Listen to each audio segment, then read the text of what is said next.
ಕನ್ನಡದ ಹಿರಿಯ ನಟಿ, ಕನ್ನಡದ ಕಲಾಸೌಧ, ಕನ್ನಡದ ಅಭಿನಯ ಸರಸ್ವತಿ ಬಿ ಸರೋಜಾದೇವಿಯವರು ಇನ್ನಿಲ್ಲ. 87 ವರ್ಷದ ಬಿ ಸರೋಜಾದೇವಿಯವರು ವಯೋಸಹಜ ಆರೋಗ್ಯ ಸಮಸ್ಯೆಗಳಿಂದ ಬಳಲ್ತಾ ಇದ್ರು. ತಮ್ಮ ನಿವಾಸದಲ್ಲಿ ವಿಧಿವಶರಾಗಿದ್ದಾರೆ. ಹಲವು ಗಣ್ಯರು, ಮುಖ್ಯಮಂತ್ರಿಗಳು, ಉಪಮುಖ್ಯಮಂತ್ರಿಗಳು ಸೇರಿದಂತೆ ಹಲವು ಗಣ್ಯರು, ಹಿರಿಯ ನಟ ನಟಿಯರು, ಈಗಿನ ನಟ ನಟಿಯರು ಬಿ ಸರೋಜಾದೇವಿಯವರ ನಿಧನಕ್ಕೆ ಸಂತಾಪವನ್ನು ಸೂಚಿಸುತ್ತಿದ್ದಾರೆ.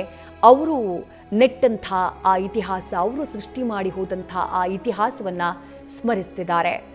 ಹಿರಿಯ ನಟರಾಗಿರುವಂತಹ ಶ್ರೀನಾಥ್ ಅವರು ನಮ್ಮ ಜೊತೆಗೆ ದೂರವಾಣಿ ಸಂಪರ್ಕದಲ್ಲಿ. ಸರ್, ನಮಸ್ಕಾರ. ನಮಸ್ಕಾರ.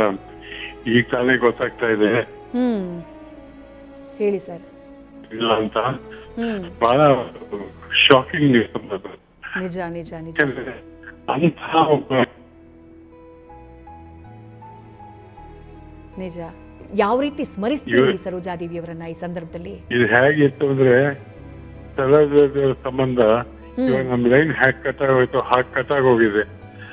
ಕಟ್ಟಾದಾಗ ಎಷ್ಟು ಬೇಜಾರಾಗತ್ತೆ, ಎಷ್ಟು ಧಕ್ಕಾಗತ್ತೆ, ಎಷ್ಟು ಇದಾಗತ್ತೆ ಅನ್ನೋದು ನಮ್ಗೆ ಅರ್ಥ ಆಗ್ತಾ ಇದೆ. ಖಂಡಿತ ಸರೋಜಮ್ಮ ಇಲ್ಲ ಅಂತ ಹೇಳಕ್ ಆಗಲ್ಲ. ಸರೋಜಮ್ಮ ಯಾವತ್ತೂ ಇರ್ತಾರೆ. ಯಾಕಂದ್ರೆ ಅವರ ಅಭಿನಯದ ಶಕ್ತಿ, ಅದು ಶಾರದೆ ಅಂತ ಹೇಳ್ಬೋದು. ಅಂತಹ ಶಾರದೆ ಅಭಿನಯಕ್ಕೆ ಮತ್ತೊಂದು ಹೆಸರು ಸರೋಜಾದೇವಿಯವರು.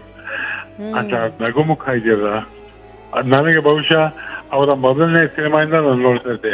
ಅಣ್ಣ ತಂಗಿ, ಅಲ್ಲಿಂದ ಕಿತ್ತೂರು ಸಿನಿಮಾ ಇವೆಲ್ಲ ನೋಡ್ಕೊಂಡ್ ಬಂದವ್ ನಾನು. ಆವಾಗ ಹೇಗಿತ್ತು ನಗು, ಈಗ ಓದಿದ ನಿನ್ನೆ ದಿವಸನೂ ಅದೇ ತರ ನಗು ಇತ್ತು. ಆ ನಗು, ಆ ಮುಖದಿಂದ ಮಾತಿಲ್ಲ. ಸರೋಜಾದೇವಿಯಿಂದ ನಮ್ಗೆ ಆ ನಗುಮುಖನ ಜ್ಞಾಪಕ ಬರುತ್ತೆ. ಅಷ್ಟೇ ಚೆನ್ನಾಗಿ ಅಭಿನಯಕ್ಕೆ ಇರಿದಾಗ ಸರೋಜಾದೇವಿಯವರ ಅದು ಪಾತ್ರ ಹೇಳಕ್ಕಾಗ್ತಾ ಇರಲಿಲ್ಲ. ಪಾತ್ರನೇ ತಾವಾಗ ಹಾಕೊಂಡವರು. ಅಂಥ ಅಭಿನಯ ನಮ್ಮ ಸರೋಜಮ್ಮ. ಅಮ್ಮ ಇವತ್ತು ಅಮ್ಮ ನಮ್ಮಿಂದ ದೂರ ಆಗಿದ್ದಾರೆ. ಸಡನ್ ಆಗಿ ಗೊತ್ತಾಗಿರೋ ಸುದ್ದಿ. ಯಾಕಂದ್ರೆ ಕಾಯಿಲೆಗೆ ಅಂತ ಏನು ಕೇಳ್ತಿರಲಿಲ್ಲ, ಏನು ಇಲ್ಲ. ಇದ್ದಕ್ಕಿದ್ದಾಗೆ ಹೋಗಿದ್ದಾರೆ. ಅಂದ್ರೆ ವಯೋಸಹಜ ಇರಬಹುದು, ಆದ್ರೆ ಹೀಗೆ ದೂರ ಕರ್ಕೊಳ್ಳೋದು ಒಂಥರ ಸಂಕಟ ಆಗಿದೆ.